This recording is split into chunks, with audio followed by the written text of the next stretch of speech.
Assalamualaikum warahmatullahi wabarakatuh. Salam BBCL. BBCL. Jangan berhenti, jangan bosan, jangan capek, dan jangan lelah untuk menjadi orang baik. Oke teman-teman semua, hari ini Yusi sedang bersama Ustadz yang tentunya kita akan membahas seputar Ramadan, yaitu apa saja sih amalan-amalan sunnah yang akan kita lakukan sebagai umat muslim di bulan Ramadan. Tapi sebelumnya kita akan memperkenalkan narasumber kita terlebih dahulu.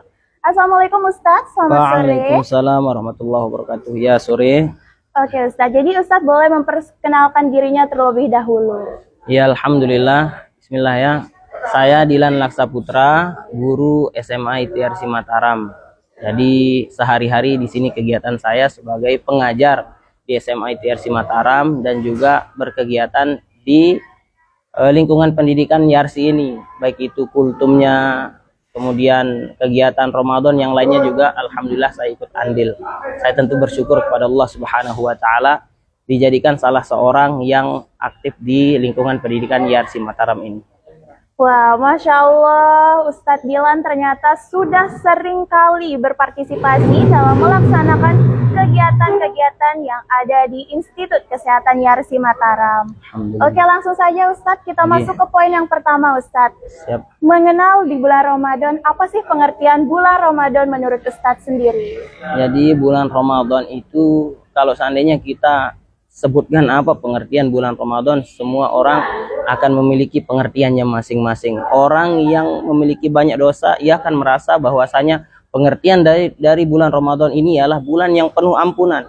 Kemudian orang yang suka beribadah, ia akan merasa bahwa bulan Ramadan, pengertian dari bulan Ramadan ini ialah bulan di mana kita harus beribadah. Orang yang cinta Al-Quran, maka pengertiannya ialah bulan di mana kita dianjurkan, disunahkan untuk rajin-rajin membaca Al-Quran. Intinya bulan Ramadan ini ialah bulan yang mulia dan bulan yang dimuliakan oleh Allah Subhanahu wa taala, dan bulan di mana orang-orang mulia mengambil kemuliaan yang telah ditebarkan oleh Allah Subhanahu wa taala. Begitu. Oke teman-teman, jadi menurut Ustadz Dilan sendiri, pengertian bulan Ramadan adalah bulan yang penuh berkah dan juga bulan yang selalu memiliki kebermanfaatan kepada seluruh umat muslim. Oke, langsung saja Ustadz, kira-kira nih Ustadz, kalau misalkan di bulan Ramadan, apa saja sih amalan-amalan sunnah yang tentunya kita akan lakukan sebagai umat Islam? Jadi amalan sunnah yang perlu kita lakukan di bulan Ramadan ini ada banyak sekali. Namun mungkin kita batasi saja beberapa yang kita bahas, beberapa poin-poinnya, beberapa yang benar-benar harus kita amalkan, yang tidak boleh kita lewatkan. Yang pertama tentu ialah membaca Al-Quran. Dan membaca Al-Quran, qiraatul Quran ini ada dua, yaitu yang pertama membaca Al-Quran, melisankan Al-Quran, melafazkan Al-Quran. Itu yang pertama. Yang dimana hal ini diterangkan di dalam hadis riwayat Tirmidzi bahwasanya Rasulullah SAW bersabda, "Man qara'a harfan min kitabillah falahu hasanatun wal hasanatu bi'asyri amsalihha." Yang artinya siapa yang membaca satu huruf dari Al-Quran, maka ia mendapat pahala satu kebaikan, dan satu kebaikan dilipat gandakan menjadi 10 kebaikan. Kemudian Rasulullah SAW menjelaskan, la aqulu alif lam mim harfun. Jadi alif lam mim itu bukan satu huruf, namun alifun harfun, walamun harfun, wa mimun harfun. Alif itu satu huruf, lam itu satu huruf, mim itu satu huruf.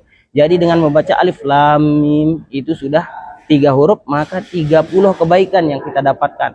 Begitu enteng kita mendapatkan pahala dari membaca Al-Quran. Dan ini berlaku di luar bulan Ramadan. Bagaimana dengan di dalam bulan Ramadan? Tentu pahalanya akan dilipat gandakan oleh Allah Subhanahu wa taala. Karena bulan Ramadan juga bulan diturunkannya Al-Quran, oleh karenanya Al-Quran juga disunnahkan kita. Jadi ini amalan pertama yang harus kita perkuat di bulan Ramadan. Yang pertama membaca Al-Quran. Kemudian yang kedua, membaca Al-Quran tadi kan saya sebutkan ada dua. Yang pertama melisankan, melafazkan Al-Quran. Kemudian yang kedua adalah mentadabburi Al-Quran. Nah ini disebut dengan tilawatil Quran.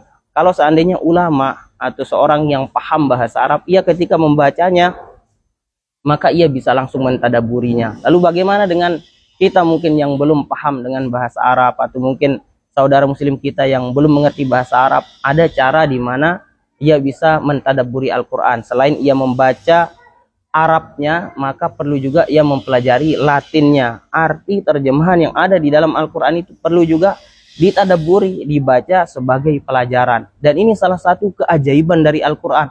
Padahal kisah yang ada di dalam Al-Quran itu kita semua sudah tahu. Ini satu-satunya kitab yang memuat kisah dan ketika kita membacanya tidak akan bosan.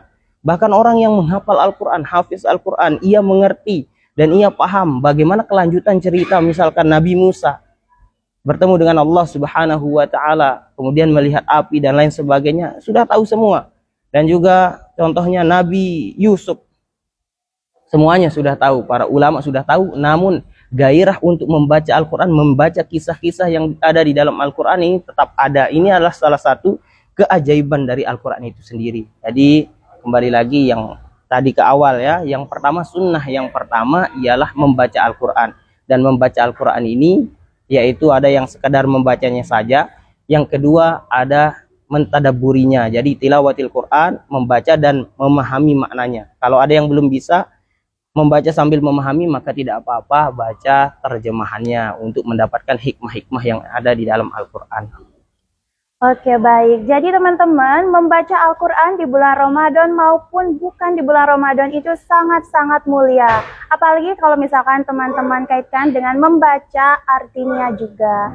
Lalu bagaimana nih Ustaz? Kalau misalkan kita sebagai mahasiswa yang tidak memiliki waktu untuk membaca Al-Quran karena mungkin kita sibuk di pendidikan maupun di kegiatan-kegiatan lainnya, itu bagaimana?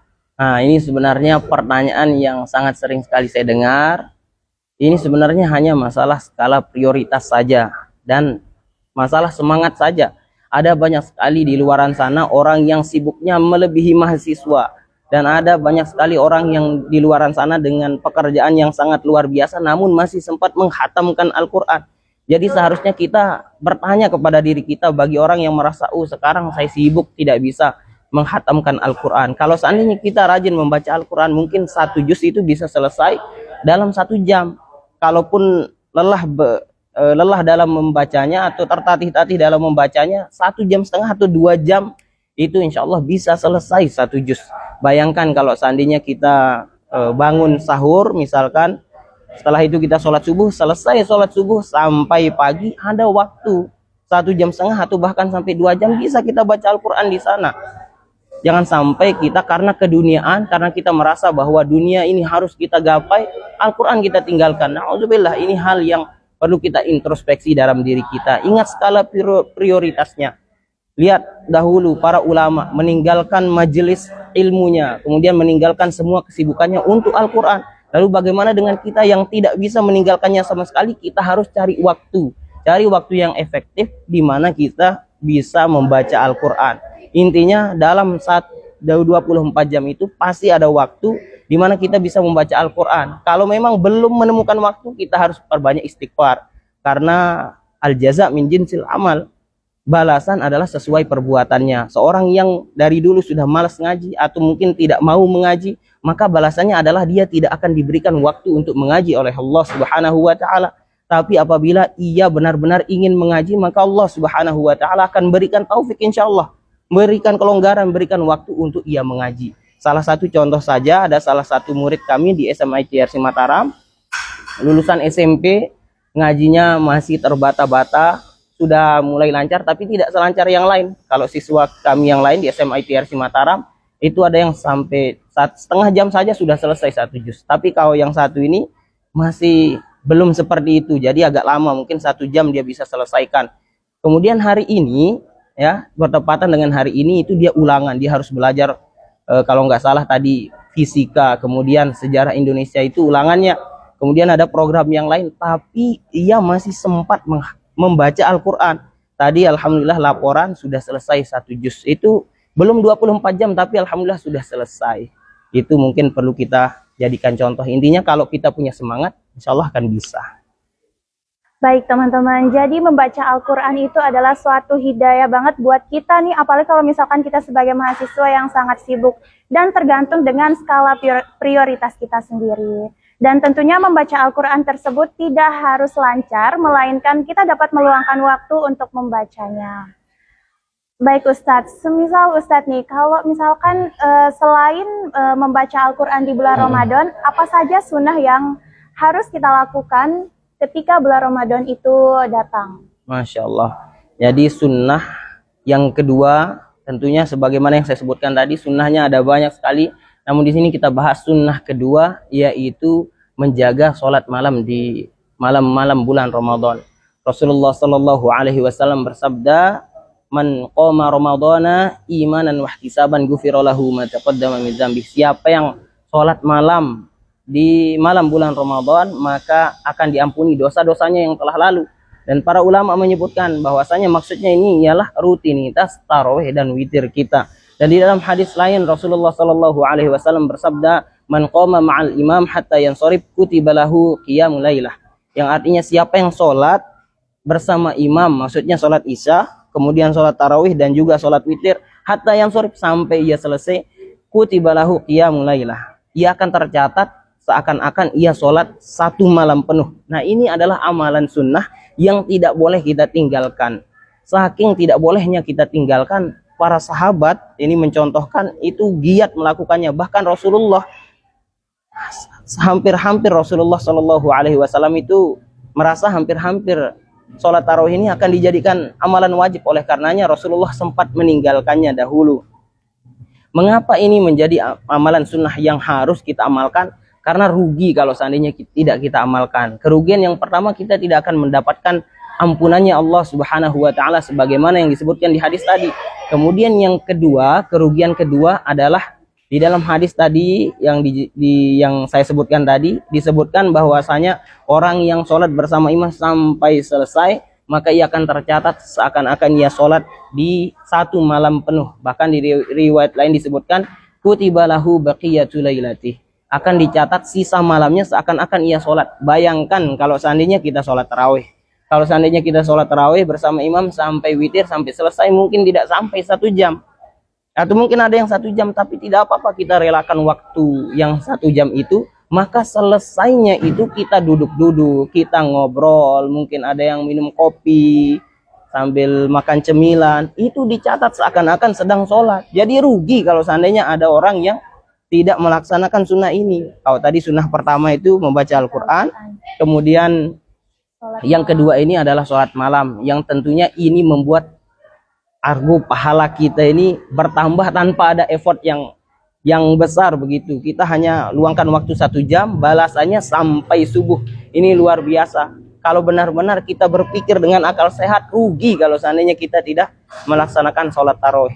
Kalau seandainya untuk masalah jumlah, ini kan ikhtilaf antar ulama. Yang penting adalah kita sholat bersama imam sampai selesai. Kalau kita tidak mampu sholat mungkin di masjid yang 1 juz, jangan kita sholat di sana. Karena kita lihat kemampuan kita. Mungkin kita mampunya yang biasa-biasa, tidak apa-apa, asalkan sampai selesai bersama imam. Dan kalau seandainya kita kaitkan tadi dengan bacaan Al-Quran, para ulama menyebutkan bahwasanya bacaan Al-Quran paling afdol ialah di dalam sholat. Jadi bagus kalau seandainya kita gandengkan. Misal kita sudah sholat tarawih, kemudian malamnya kita tahajud lagi, dan di dalam tahajud kita membaca Al-Quran. Jadi kita perbanyak baca Al-Quran. Dan dalam ilmu fikihnya boleh orang membaca Al-Quran sambil orang sholat, sambil memegang mushaf itu boleh. Asalkan tata caranya kita pelajari dulu.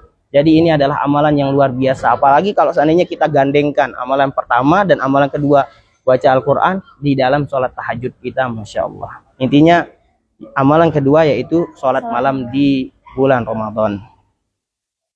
Oke teman-teman, jadi amalan yang kedua kita lakukan di bulan Ramadan yaitu sholat malam. Tapi Yusi pengen tahu nih Ustadz, kira-kira apakah boleh kita, mana lebih baiknya nih Ustadz, kita melakukan sholat sunnah ba'diyah isya dulu, baru terawih, atau kita langsung terawih dulu? Jadi sholat ba'diyah isya ini dijelaskan oleh para ulama, dan ada hadisnya juga bahwasanya sunnah-sunnah yang mengiringi hal yang wajib, sholat wajib, maka ini adalah pelengkap dan penutup kekurangan. Jadi rugi juga kalau seandainya kita langsung sholat tarawih, selesai sholat isya kita tidak sholat ba'diyah, rugi juga. Kenapa demikian? Karena kualitas ibadah-ibadah lain ini kan ditentukan dari sholat. Rasulullah Shallallahu Alaihi Wasallam bersabda, "Awwalu ma yuhasabu bihil abd yaumal qiyamah min amalihi as-shalah." Jadi amalan pertama yang dihisap nanti di hari kiamat adalah amalan solat, yaitu solat kita yang akan dihisap pertama kali. Idza saluhat saluha amalu kulluh, idza fasadat fasada amalu kulluh. Apabila solatnya bagus, maka baguslah seluruh amalan. Kalau jelek, maka jeleklah seluruh amalan. Jadi untuk mempertahankan kualitas amalan kita yang lain, kita perlu mempertahankan kualitas solat kita. Bagaimana cara mempertahankan kualitas solat kita? Kita iringi dengan solat qobliyah dan juga ba'diyah. Jadi rugi kalau seandainya kita sholat isya, ada waktu untuk sholat ba'diyah, kemudian kita duduk-duduk, ngobrol.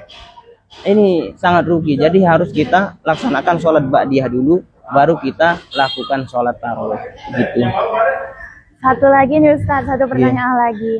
Bagaimana cara kita meningkatkan ketakwaan kita untuk sholat wajib? Karena kan mungkin karena kalau kita sholat pasti nunggunya entar-entar aja deh, nanti deh gitu. Jadi gimana cara kita membangkitkan semangat kita untuk sholat tepat waktu? Seperti itu Ustaz.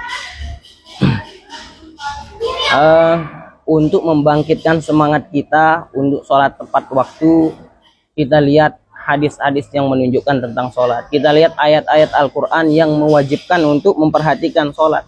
Salah satunya yaitu ayat Al-Quran, fawailul lil musallin, celaka bagi orang-orang yang sholat. Disebutkan di dalam Al-Quran ini celaka bagi orang yang sholat.